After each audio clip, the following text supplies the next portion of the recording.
అంటే పెద్దోడు వాడు పంపించారు హైదరాబాద్. రే నాన్న, తమ్ముడు నీకు ప్రాణాపాయం ఉందంట, నాన్నగారికి మరి దర్శనంలో కనపడింది, నక్సలైట్లు నిన్ను చంపేస్తున్నారంట, నిన్ను అర్జెంటుగా బయలుదేరి నీ భార్యని పిల్లల్ని తీసుకుని రమ్మన్నా అంటే, ఎవరురా చెప్పింది మీకు? ఆయనకు దర్శనం రావడం ఏంటి, నన్ను ఎక్కడ చంపేదేంటి, పిలిచినందుకు చంపడానికి రా దేవుడు. మీకు లేకపోతే ఆయనకన్నా లేదు, ఆయనకి లేకపోతే నీకన్నా లేదు. ఎందుకంటే మీరు అందరూ నామకార్థ క్రైస్తవులే కదా, పాస్టర్ గారులు అయ్యి ఉండి బ్రతుకు తెరువు కోసం వచ్చిన పాస్టర్ గారులని తిట్టి పంపించి, సస్తే నాగారంలో సస్తా, బ్రతికితే ఆయన కొరకు బ్రతుకుతా, వెళ్ళని దారి నువ్వు అని ఆయనకు రానువు అని ఛార్జీలు ఇచ్చి పంపించేసి, ప్రైజ్ ది లార్డ్, హల్లెలూయా. లేడండి ఆయన, వెళ్ళి చనిపోయాడు, చాలా సంవత్సరాలైంది. ఆయనకి నేను చాలా ఎక్కువగా బోధిస్తూ ఉండేవాడిని. నువ్వు సిఎస్ఐ పాస్టర్ దేవుని సన్నిధి వెళ్తావా వెళ్ళవా, పరలోకానికి వెళ్ళాలంటే కరెక్ట్ వాక్యం ప్రకారం ఖండించు అని చెప్పేవాడిని. అంటే మా అన్నగారే కాబట్టి చెప్తా. సో దేవునికి స్తోత్రం, హల్లెలూయా. హల్లెలూయా చెప్పండి, హల్లెలూయా. అంటే నిద్రపోయే వాళ్ళు వేస్తారని నా ఉద్దేశం. నిద్రపోకండి, దైవ గ్రంథంలో ఉన్నటువంటి మాట. ఎవరైతే దేవుణ్ణి ప్రేమిస్తారో, ప్రేమించడం అంటే ఎంతమంది తెలుసు? ప్రేమించడం ఈ లోకంలో ఉన్న ప్రేమ కాదు, అది ఫారెన్లోనైతే చాలా సింపుల్గా, చాలా చీప్గా మాట్లాడేది. తెలుసా అండి? ఎంతమంది తెలుసు? కానీ ఐ లవ్ యూ అని మూతులు పెట్టి ముద్రాడుతూ ఉంటారు. అది కాదు ప్రేమ. వాళ్ళు లోకానుసారంగా వారు నడిపించే విధానం అంతే వాళ్ళకి. కానీ ఒరిజినల్ ప్రేమ, దేవుడు నిన్ను ఎలాంటి వాడైనా, ఎలాంటి దానమైనా, ఎలాంటి స్థితిలో నీవున్నా ఆయన ప్రేమ నిన్ను, నీ మీద ఆ ప్రేమను ఎంతగానో చూపించడానికి. ఎందుకంటే కొరింథీయులకు రాసిన పత్రిక 13:4 కాడి నుంచి అది ఒరిజినల్ ప్రేమ. ఇప్పుడు ఉన్నటువంటి ప్రేమలన్నీ కూడా డూప్లికేట్ ప్రేమ. భార్యాభర్తల ప్రేమ కూడా ఒరిజినల్ కాదు. నిజం చెప్తున్నాను, మీరేమన్నా అనుకోండి. ఒరిజినల్ ప్రేమ అన్నిటినీ సహిస్తుంది, అన్నిటిని ఓర్చుకుంటుంది, అన్నిటినీ నమ్ముద్ది. ఇదిగోండి, ఇప్పుడు మేము వచ్చేటప్పుడు కోదాడు దాటిన తర్వాత విపరీతం అనేటువంటి వర్షం వచ్చింది. ఆ వర్షానికి రోడ్డు ప్రక్క ఆ పక్క కూడా ఉన్నటువంటి చెత్తంతా కొట్టుకుపోయింది. అలాగే మనలో ఉన్న చెత్తంతా కొట్టుకుపోద్ది యేసయ్య ప్రేమలో. దేవునికి స్తోత్రం, హల్లెలూయా. చెత్త ఉందండి మనలో. మీరందరూ చాలా మంచి విశ్వాసాలు, ఎందుకంటే బైబిల్ పలానా వాక్యం అనగానే తీసి డమ్మని చదివేస్తున్నారు. మా విశ్వాసలాగే చదివితే పర్వాలేదు, సంతోషమే. కానీ మీరు దేవుని ప్రేమిస్తున్నారా లేదా అనేది మొదట మనం అంచనా వేసుకోవాలి. దేవుని ప్రేమిస్తున్నామా లేదండి? ప్రేమిస్తున్నారా? ప్రేమించబట్టే వచ్చేవండి అనేవాడు చాలా మంది ఉన్నారు. ప్రేమించబట్టే వచ్చేవండి అనేవాళ్ళు, అలాగే యేసుప్రభు నమ్ముకున్నందుకు వచ్చేవండి అనేవాళ్ళు. నమ్మకం వేరు, ప్రేమ వేరు. భార్యాభర్తలు ఇద్దరు కూడా ఎప్పుడైనా సరే నమ్మి ఒకరినొకరు ఇష్టపడి చేసుకుంటారు, ప్రేమించి పెళ్లి చేసుకోరు. ఇప్పుడు ఎవరైనా వచ్చినప్పుడు, పెళ్లి చూపులకు వచ్చినప్పుడు, నేనంటే మీకు ఇష్టమేనా అని వాళ్ళిద్దరూ ఒకరినొకరు అడుగుతారు. అంతేగాని నన్ను ప్రేమిస్తావా అని అడుగుతారండి. ఎవరైనా అడిగితే కొడతారేమో, నువ్వు ఓడరా, నేను కాక మొన్న వచ్చి నన్ను ప్రేమించానంటావు అని. కానీ ఒరిజినల్ ప్రేమ యేసయ్య దగ్గర ఉంది. ఆ ప్రేమను పొందడానికి మనం సిద్ధపాటు కలిగి ఉండాలి. దేవునికి స్తోత్రం, హల్లెలూయా. ఆ మాటలో ఏముందంటే, కొరింథీయులకు రాసిన మొదటి పత్రిక, ఆ ప్రేమ దీర్ఘకాలము సహించును, దయ చూపించును. ప్రేమ మచ్చరపడదు. మచ్చరం అంటే కుళ్ళిపోతాను. మచ్చరం అంటే ఏంటండి? కుళ్ళిపోతాను. మన ప్రేమలో ఎంత కుళ్ళిపోతాను ఉందో తెలుసా మీకు? స్వార్థం కూడినటువంటి ప్రేమ. సరే, దాన్ని అక్కడ పెట్టేస్తే మనలో ఉన్నటువంటి దౌర్భాగ్యపు గుణలక్షణాలు ఆ ప్రేమను పొందడానికి ఇష్టపడతలేదు. ఎందుకంటే గలతీయులకు రాసిన పత్రిక 5:19 శరీర కార్యములు స్పష్టమై ఉన్నవి. అవేమనగా జారత్వము, అపవిత్రత, కాముకత్వము, విగ్రహారాధన, అభిచారములు, ద్వేషములు, కలహములు, క్రోధములు, విమతములు, క్రోధములు, అసూయలు, మత్తతుతో కూడిన అలరితో కూడిన ఆటపాటలు, ఇవన్నీ 15 ఉన్నాయి. ఆ 15 లక్షణాలు మన శరీరంలో ప్లాస్టింగ్ చేయబడి మన శరీరంలో ఉన్నాయి. ఇప్పుడు కూడా ఉన్నాయి. మీరు ఒకవేళ విశ్వాస అయితే అవ్వచ్చేమో, కానీ విశ్వాస అయ్యేటప్పుడు ప్రభు సన్నిధిలో ఒప్పుకున్నాం, ప్రభువా నేను నిన్ను నమ్ముకున్నాను. ఆయన బైబిల్ గ్రంథంలో ఉన్నది, యేసు క్రీస్తు ప్రభు నా రక్షకుడని ముందు మనం నమ్మాలి. నమ్మినప్పుడు, పరిపూర్ణంగా నమ్మినప్పుడు మారు మనసు కలుగుద్ది. మారు మనసు కలగగానే, జాగ్రత్తగానండి, మారు మనసు కలగగానే పాస్టర్ గారికి చెప్తాం, అయ్యా నేను యేసు ప్రభు నమ్ముకున్నాను, నువ్వు ఏం చెప్తే అది చేస్తాను అనగానే మారు మనసు పొందుకున్నావమ్మా, అయ్యా పొందుకున్నాను. ఎలా పొందుకున్నావు? ఏమో నాకైతే అది అసలు ఈ లోకంలో ఉన్నది ఏది నాకు అక్కర్లేదు అనిపిస్తుంది అని మొత్తం విడిచిపెట్టేస్తానయ్యా. అప్పుడు పాప క్షమాపణ నిమిత్తం ప్రతివాడు బాప్తీసం పొందాలి అనేటువంటి దేవుని యొక్క సువార్త విషయంలో దేవుడిచ్చినటువంటి అధికారాన్ని బోధిస్తారు. బోధించిన తర్వాత తీతుకు రాసిన పత్రికలో చెప్తాడు, 3వ అధ్యాయం 5వ వచనం, ఆయన తన కనికరము చొప్పుననే పునర్జన్మ సంబంధమైన స్నానము ద్వారా పరిశుద్ధాత్మ దేవుడు మీకు నూతన స్వభావాన్ని కలుగ చేస్తాడు, దానిని బట్టి మీకు రక్షణ కలుగుతుంది. చూడండి ఒకసారి, చాలా చక్కని మాట అది. పునర్జన్మ సంబంధమైన స్నానము ద్వారా అనగా బాప్తిస్మము ద్వారా పరిశుద్ధాత్మ దేవుడు మనకు నూతన స్వభావం కలుగ చేయటం ద్వారా మీరు రక్షింపబడుతున్నారు. బాప్తిసం తీసుకోగానే రక్షింపబడదు. బాప్తిసం తీసుకోగానే మీకు రక్షణ దొరకదు. మీరు ఎన్నన్నా చెప్పండి, పాస్టర్ గారు ఎన్నన్నా చెప్పొచ్చు, కానీ పరిశుద్ధాత్మ దేవుడు మనకు నూతన స్వభావం కలుగు చేస్తేనే రక్షణలోనికి వస్తాం.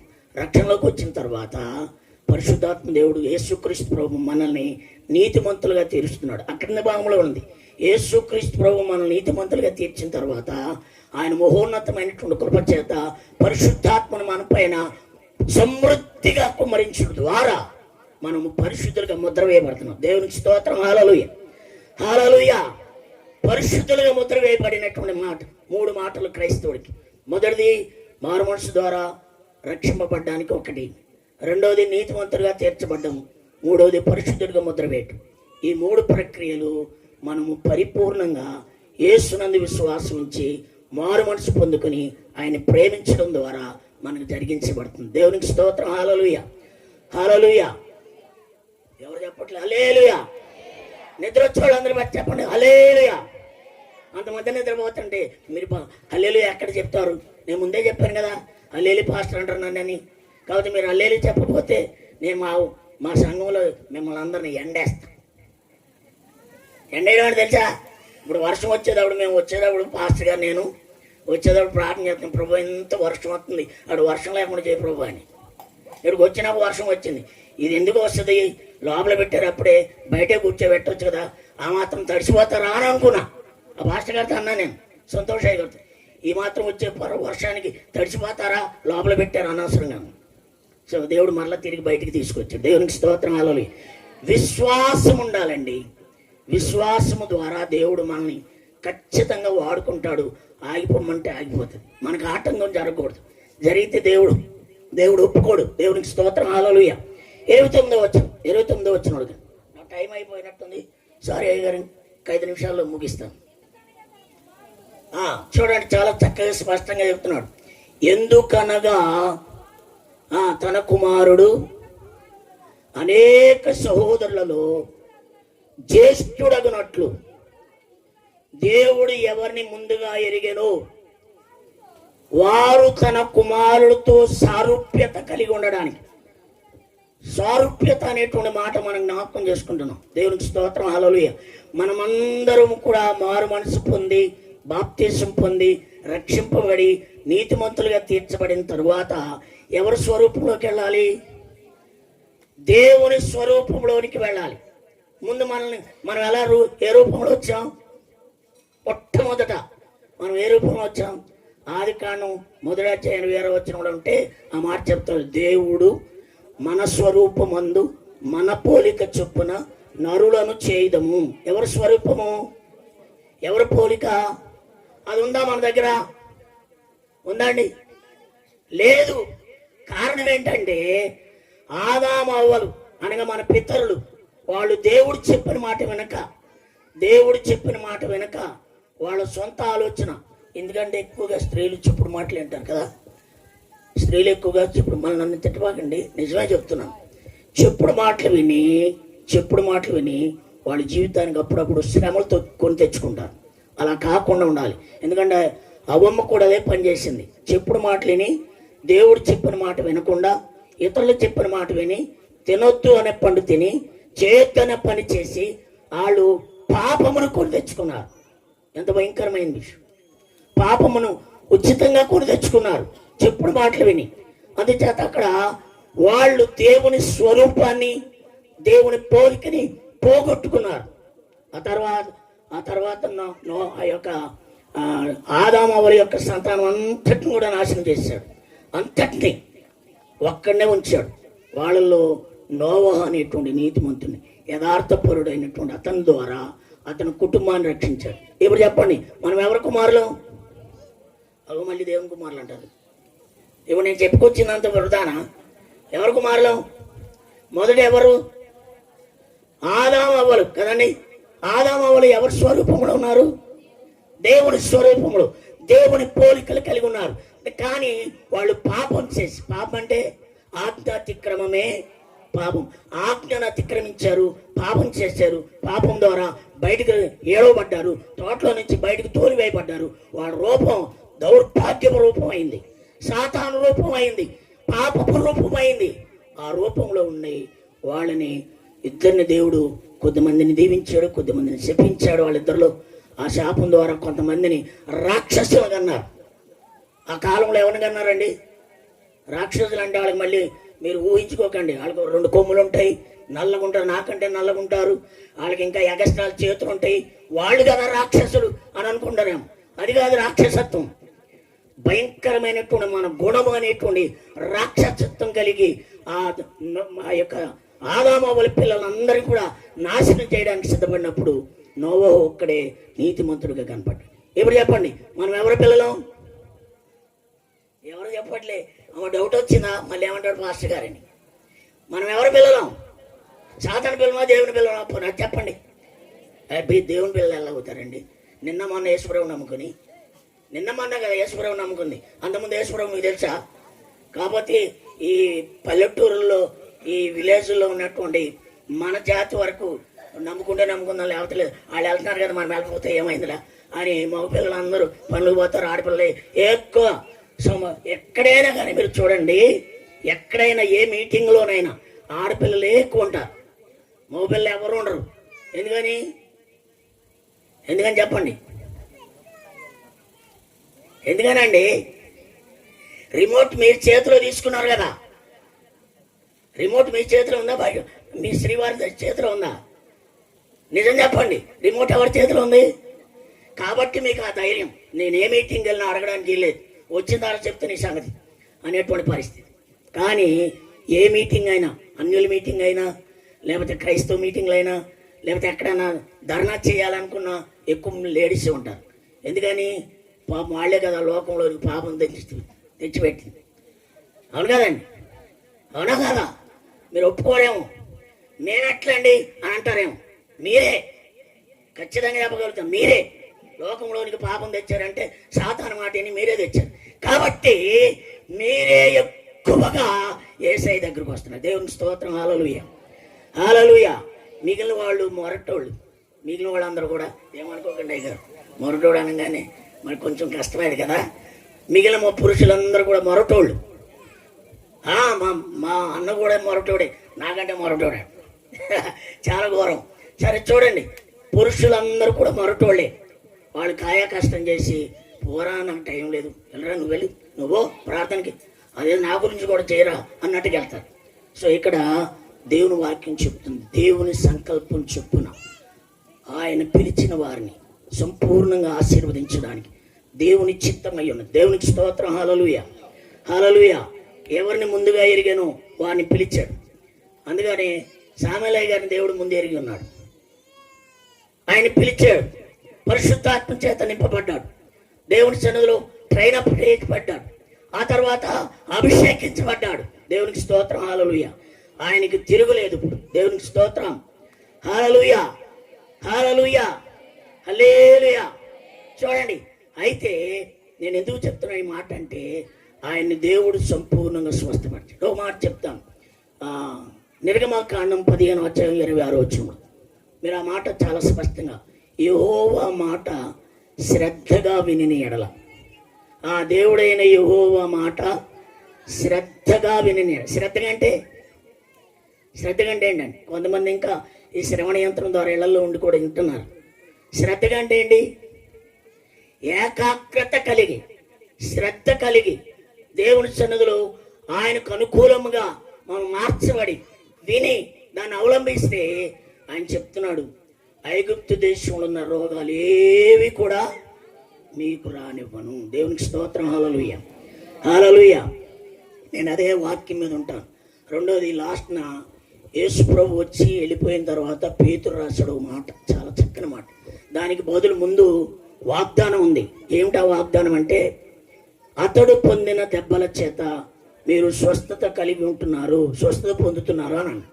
రెండవ మాట, యేసు ప్రభు వచ్చాడు 2026 సంవత్సరాల క్రితం, నలగొట్టబడ్డాడు, చితగొట్టబడ్డాడు, తుత్తి నీళ్ళుగా చేయబడ్డాడు. విపరీతమైనటువంటి ఆ శరీరం ముక్కలుగా జారలుగా ఆయన నడుస్తూ ఉంటే కండల కింద జారి పడినటువంటి దినాలు. ఆ దినాల్లో మనం జ్ఞాపకం చేసుకుంటే ఆయన మరణం ఎంత భయంకరమైనట్టుంది. అది పొందిన తర్వాత యెషయా ప్రవచించినటువంటి ప్రవచనం అనంతరం ఆయన ఎంతగానో మన కొరకు శ్రమపడి సిలువేయబడి మరణించి తిరిగి లేచి మృత్యుంజయుడైనటువంటి యేసయ్య ఆ తర్వాత పేతురుతో పరిశుద్ధాత్మను తెలియజేస్తున్నాడు, ఆయన పొందిన గాయముల చేత మీరు స్వస్థత నొందితిరి. ఏమన్నాడండి? మీరు స్వస్థత నొందితిరి అంటే ఆల్రెడీ పొందారు. పొందారని ఎంతమంది నమ్ముతారు? స్తోత్రం చెప్పండి, స్తోత్రం చెప్పండి. హల్లెలూయా అన్న, హల్లెలూయా చెప్పండి. పోని స్తోత్రం చెప్తారా? స్తోత్రం, హల్లెలూయా. అది అక్షరాల యేసయ్య జీవితం మనలో, మన యొక్క జీవితంలో నెరవేర్చబడింది. పేతురు రాస్తున్నాడు మాట. నేను దాన్ని ఏం చేస్తానంటే మా విశ్వాసులందరికీ, 2 సంఘాల్లో ఉన్న వాళ్ళందరికీ కూడా తెలియజేస్తే, ఎవరికైనా బలహీనత వస్తే, రోగం వస్తే గట్టిగా నొక్కి చెప్పిస్తాను, గట్టి గద్దిస్తాను కూడా. చెప్పా, యేసయ్యా, నాతో చెప్పండి, యేసయ్యా నీవు పొందిన గాయముల చేత నాకు స్వస్థత కలిగింది, నీకు వందనాలు. దేవునికి స్తోత్రం. అక్కడ అలా ఉందా? అలా లేదు అక్కడ. కానీ నేను విశ్వాసాన్ని యాడ్ చేసి అది ఒప్పిస్తాను అన్నమాట. విశ్వాసం అంటే, విశ్వాసం అనగా నిరీక్షింపబడు వాటి యొక్క నిజస్వరూపమును అదృశ్యమైనవి ఉన్నవరకు రుజువై ఉన్నది. ఆ రీతిగా ఆ విశ్వాసాన్ని ఆ వాక్యానికి యాడ్ చేసి, యేసయ్యా నీవు పొందిన దెబ్బల చేత నాకు స్వస్థత కలిగింది ప్రభువా, నీకు వందనాలు అని అంటే మనలో ఉన్న ఆ భయంకరమైనటువంటి రోగం ఏదున్నా సరే పటాపంచలై వెళ్ళిపోతుంది బయటికి. రెండవది, దేవుని వాక్యం లోపల పెట్టుకోండి. యేసు వాక్యం లోపల పెట్టుకుంటే శాతానికి కానీ రోగానికి కానీ చోటు ఉండదు. దేవునికి స్తోత్రం. ఈ 38 సంవత్సరాల్లో దేవుడు ఎక్కడ కూడా నన్ను అనారోగ్య పరిస్థితులు రానివ్వలేదు, కేవలం ఆ వాక్యం వల్లనే. దేవునికి స్తోత్రం, హల్లెలూయా. కాబట్టి ఈ దినమున మరి సమయం లేదు, ఈ దినమున సామేలయ్య గారిని సంపూర్ణంగా దేవుడు స్వస్థపరిచి బాగు చేసి కృతజ్ఞతాస్తుతులు చెల్లించడానికి ఈ ప్రార్థన కూడికను ఏర్పాటు చేశారు. అలాగే వారి కుమార్తె మరి లిడియా అనుకుంటారని, లిడియా ఏంజల్ జన్మదినాన్ని పురస్కరించుకొని దేవుని సన్నిధిలో వారు కుటుంబం ఈ ప్రార్థన ఏర్పాటు చేశారు. మరొకసారి ఆ పాపకి నేను జన్మదిన శుభాకాంక్షలు తెలియజేస్తున్నాను. దేవుడు నిన్ను దీవించునుగా. అలాగే వినినటువంటి మీ అందరినీ ప్రభు సన్నిధిలో అత్యధికంగా ఆశీర్వదించి రాకడ కొరకు సిద్ధపడును కనుక, రాకడ కొరకు సిద్ధపరచబడును గాక. హల్లెలూయా, హల్లెలూయా. మంచిది, ప్రార్థన చేసుకుందాం. తనలో వచ్చుదాం. మధ్యలో నవీన్ పాస్టర్ గారు ఉన్నారు, వారు చిన్న ప్రార్థన చేస్తారు విత్తబడిన వాక్యం కొరకు. ప్రార్థన. మహాపరిశుద్ధుడా, ప్రేమ కలిగిన తండ్రి, జీవము కలిగిన దేవ, ఆశ్చర్యకరుడు, ఆలోచనకర్త, మీకు వందనాలు, స్తోత్ర. దైవ సేవకు నిలబెట్టుకుని నాయన ఆయా దైవికమైన వర్తమానాన్ని మీరు అందించారు. అందుని బట్టి మీకు వందనాలు. వాక్యాన్ని సరైన జీవితాన్ని ప్రతి ఒక్కరు కూడా ఆయన